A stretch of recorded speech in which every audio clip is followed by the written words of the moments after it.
প্রথম থেকে vanish washing commission মিথ্যে রটাবে, বিজেপির জায়গাগুলো বলবে জিতছে জিতছে জিতছে, হাঁটছে হাঁটছে হাঁটছে, দেখবেন একটু পরে। এসব ওদের প্ল্যান। ওই প্ল্যানে ছক্কা হবেন না।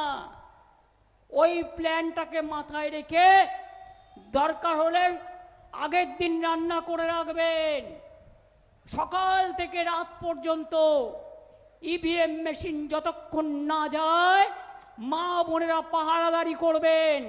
আমি যদি যুদ্ধক্ষেত্রে যুদ্ধ করি, আপনারা আমার সহযোদ্ধা, এটা মাথায় রাখবেন, ভাইদের পাশে থাকবেন।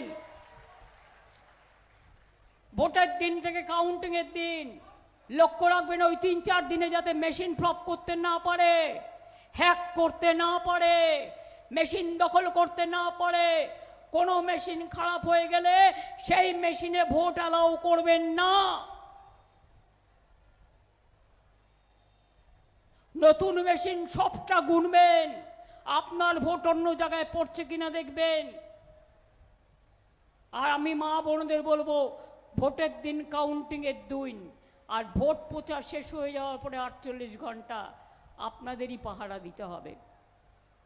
হ্যাঁ, সাথে হাত পাখাও রাখবেন, হাওয়া খাবেন।